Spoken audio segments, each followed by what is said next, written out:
Hi, this is Keith Shabbat, your friend in the mortgage business, and today we're discussing USDA seller concessions. One of the more attractive features of the USDA loan is the 6% seller paid concessions.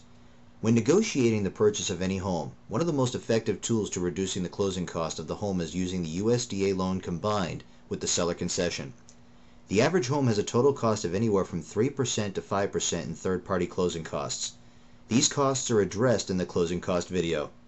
By using HUD's USDA guidelines, the average borrower can save thousands of dollars in buyer-paid costs by having a seller pay these typical closing fees. Be sure when negotiating your purchase contract that you ask for the closing costs concessions. Most lenders, including USDA HUD insured loans, will allow unlimited seller concessions.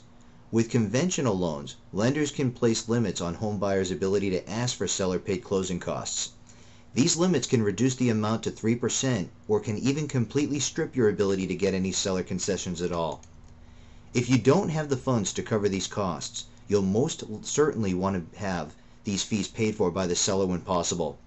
In a buyer's market, you'll always want to ask. The worst case scenario is your contract will be turned down completely. However, in the typical real estate transaction, a seller will simply counter your offer with what they are agreeable to.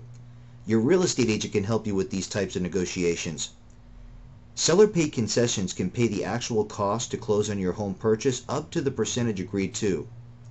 These third-party fees can cover your prepaid items, which include homeowner's insurance, property taxes through the end of the tax year, along with title insurance fees and your lender fees.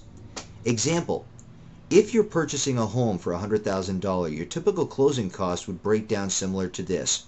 First off, with a USDA loan, you have a zero down payment. You have your funding fee that was discussed earlier in the funding fee video. That is going to be $2,000 on a $100,000 home. Your closing cost, let's figure those at 4% equal to $4,000. So your total cost to close would be $6,000. Now, by negotiating closing cost concession into your contract, you can reduce the amount of funds you need to close to zero. This is Keith Shabbat, your friend in the mortgage business. Thanks again.